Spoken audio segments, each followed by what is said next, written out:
Balaam. Porque el significado es muy feo de Balaam, es el que corrompe a las personas. Eso significa Balaam. Balaam fue un profeta que un enemigo, un rey Balac, enemigo del pueblo de Israel, contrató para que maldijera al pueblo de Israel.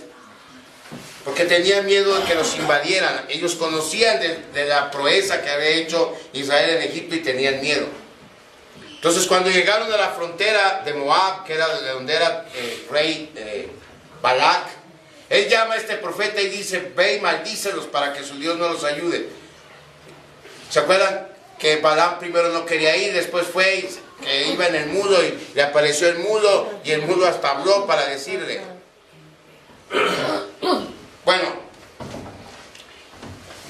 aquí dice que esta iglesia tenía entre sus miembros esta gente que estaba actuando como Balaam. ¿Cómo actuó Balaam? La maldición no le resultó, pero miren lo que sí le resultó. Vamos a Números. Números capítulo 25, versículo 1. Números capítulo 25, del 1 al 3, dice la palabra de Dios: moraba Israel en Sittim, y el pueblo empezó a fornicar con las hijas de Moab, las cuales invitaban al pueblo a los sacrificios de sus dioses, y el pueblo comió y se inclinó a sus dioses. Así acudió el pueblo a Baal Peor, y el furor de Jehová se encendió contra Israel. Entonces hubo mujeres que se introdujeron en el pueblo de Israel, que sedujeron a los hombres de Israel y los incitaron a su religión, que era lo que el Señor no quería. ¿De dónde salió esto? ¿Cómo es que salió esto? Vamos a Números 31.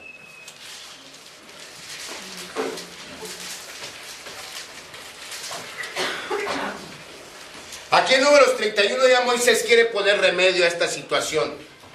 Pero vean cómo empezó todo.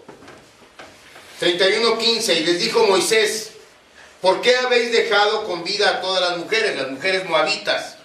He aquí, por consejo de Balaam, ellas fueron causa de que los hijos de Israel prevaricasen contra Jehová en lo tocante a Baal Peor, por lo que hubo mortandad en la congregación de Jehová. Es decir, la maldición no funcionó. Entonces la otra estrategia o el plan B de Balac es: manda mujeres y hazlos amigos de nosotros. O sea, si no los puedes destruir, únete a ellos. ¿Cómo fue la mejor forma que se le ocurrió a Balac? Manda mujeres y entonces que se casen con ellas y los vamos a tener de nuestra parte. Y los hombres de Israel fueron tan débiles como somos débiles la mayoría de nosotros, que cayeron redonditos con la mujer. Hicieron lo que quisieron. Por eso, hermanos jóvenes, cuídense de con quién se juntan. Cuídense. Porque es cierto, mi papá tenía un dicho que no puedo repetir de aquí, es un lugar santo.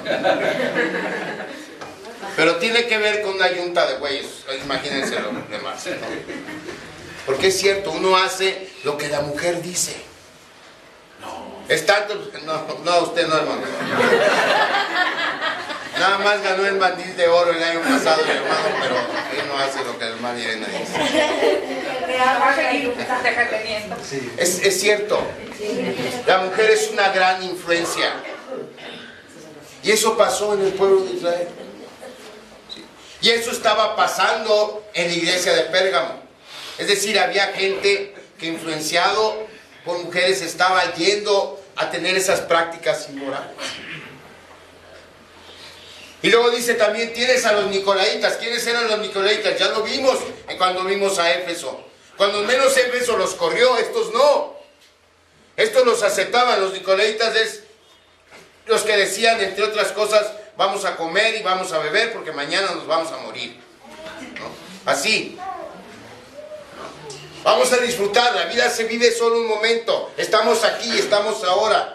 Hay que ser pragmáticos. Lo que sirve hay que usarlo, lo que no hay que desecharlo. Yo no me voy a esperar a que me muera para irme al cielo. ¿Para qué? Si puedo gozar aquí. Esa es la manera de pensar. Y la iglesia, lo peor es que estaba diciendo, está bien, no hay problema.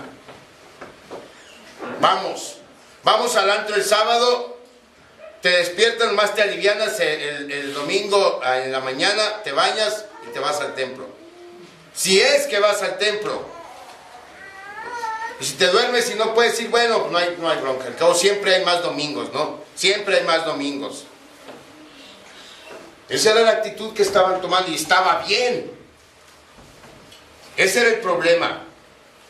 Si Dios nos ha llamado a ser distintos, tenemos que ser distintos. Porque si no, ¿qué diferencia hay, hermanos? O sea, ¿cómo vamos a testificar a alguien que no conoce a Cristo y decir, ven a Cristo, porque Cristo te ofrece mejores cosas de lo que nadie te puede ofrecer? Si nosotros somos iguales.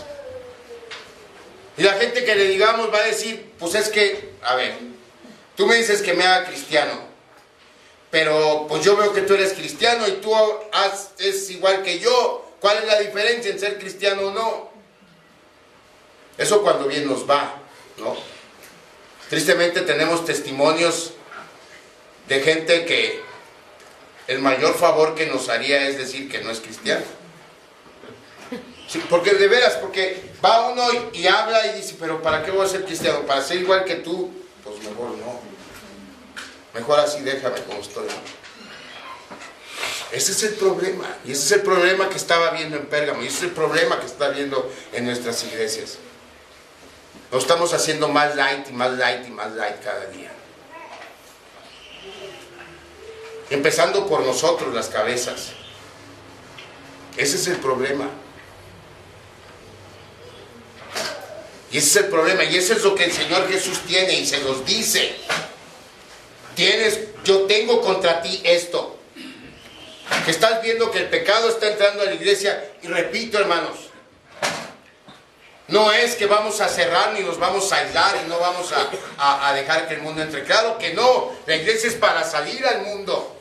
Pero hay que influenciar al mundo, no dejar que el mundo nos influencie a nosotros. Ese es el problema que estamos teniendo. Y eso es lo que el Señor condena y se lo dice a la iglesia. Y luego viene la orden. ¿Qué tienes que hacer? ¿Qué vas a hacer?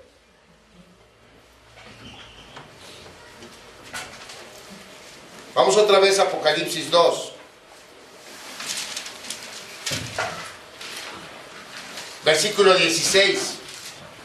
Por tanto, ¿cuál es la orden? Arrepiéntete, pues si no, vendré a ti pronto y pelearé contra ellos con la espada de mi boca. El Señor nos va a juzgar un día a todos y nos va a juzgar en base a lo que dice la Biblia. Eso es lo que significa esto, que yo los voy a combatir con la palabra o con la espada de mi boca. Es la palabra de Dios. Y la palabra de Dios nos dice claramente lo que está bien y lo que está mal. Y a veces queremos tener un criterio tan amplio y ser tan open mind que decir, bueno, no hay problema.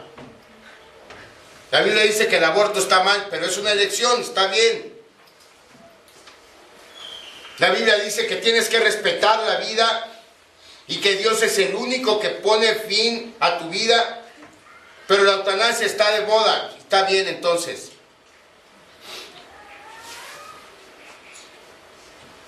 Y nos amoldamos. Y la orden es arrepiéntete. Porque eso está mal. No puedes ser open mind en eso. No puedes tener amplio criterio. Hay cosas que sí puedes pasar por alto, ¿no? Pero hay cosas que tenemos que encuadrarnos y ser tan de mente estrecha como lo marca la Biblia. Y tenemos que levantar la mano y decir, eso está mal. No estamos odiando a nadie, ni estamos rechazando a nadie. Pero no podemos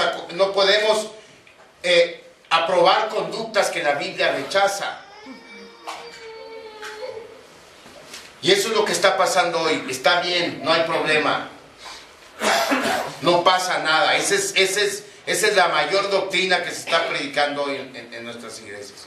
No pasa nada. Cristo ya pagó por todo. Tú puedes, nomás levanta la mano y di que sí aceptas a Cristo y con eso lo haces. No es así. Y la instrucción entonces es arrepiéntete. ¿Cuántas veces vamos a perdonar o cuántas veces va a perdonar Dios a quien le pida perdón? Todas las veces, 70 veces 7. ¿Cuándo le vamos a cerrar la puerta a alguien que sepamos o no sepamos tiene estas conductas? Nunca. La iglesia recibe a todos. Pero lo recibe para mostrarles lo que la Biblia enseña. Para predicar el evangelio y decir lo que tú no puedes hacer, Cristo lo hizo por ti y te ama. Y tiene mejores cosas.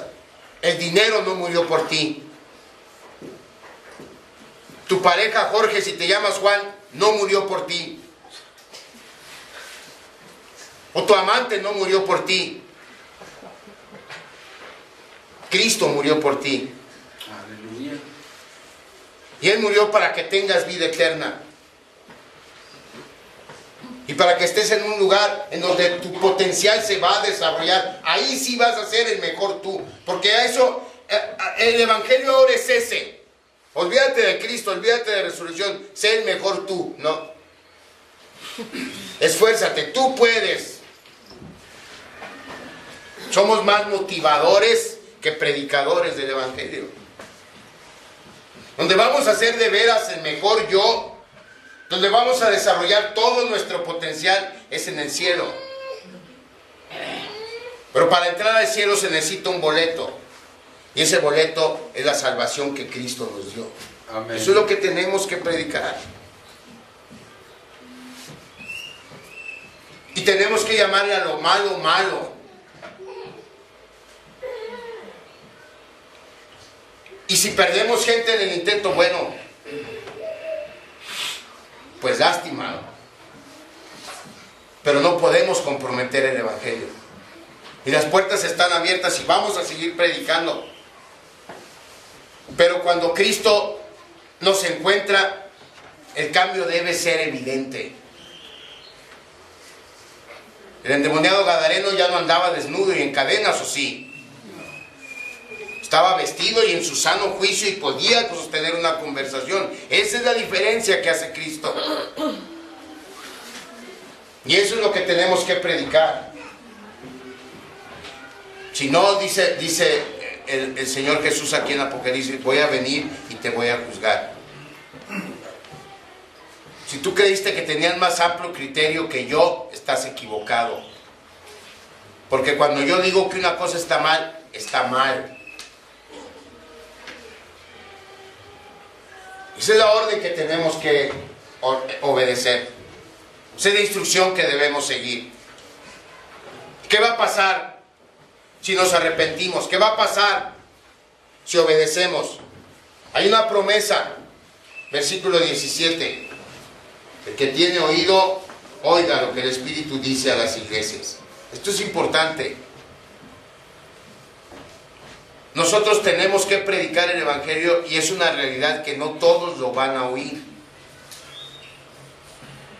Para mucha gente el evangelio va a ser una locura. Para mucha gente el evangelio va a ser un cuento de niños o de viejos.